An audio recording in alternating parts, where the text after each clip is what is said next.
The U.S. Supreme Court upheld Biden-era federal regulations on so-called ghost guns.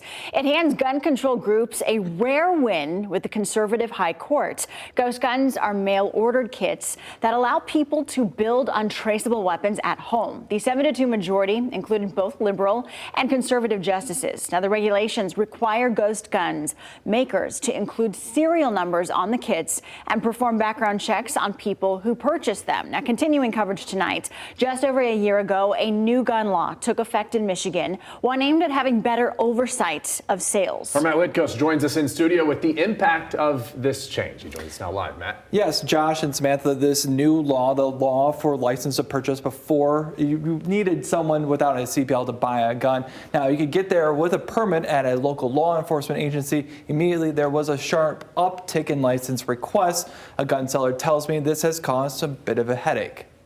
And I grew up around guns. I mean, I can't remember a time not having guns in the house. This is one of mine. Bill Baltimore is not only a gun enthusiast, he's a seller. Somebody wants to buy a gun, just click on an item there and read about it. It's got descriptions and all that stuff. They can add it to the shopping cart, check out. But he's seen issues with Michigan's license to purchase requirement. Some law enforcement agencies are taking a couple of weeks to process, though. Some are on demand, which isn't bad, but those are rare. That's because getting this license includes a background check. I had a couple people ask me, well, I've already had the background check when I got my license purchased. Doesn't matter. When you come here, you will get another background check. In Grand Rapids. Definitely been staying pretty busy. We're taking a lot of appointments. There are times where the appointments are booked out 1 to 3 weeks during the holiday times. In December, we were booked up to 4 weeks. Connor Smith is the Grand Rapids Police Department's records manager. She says over the last year, they saw a 236% increase in background checks. I would say it's still mostly pistols. We don't see a lot of rifles, shotguns, things like that. It's continued to stay more on the pistol side. The cost for a license?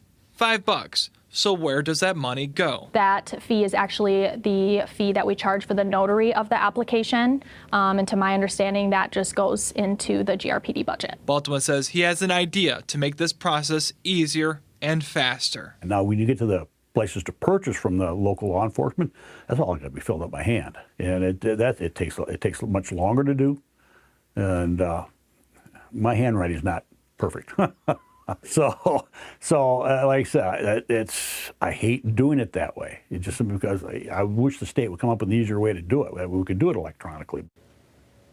And to contextualize just how busy law enforcement is with these LTP applications over the last year, GRPD Records Department handled more than 800 background checks.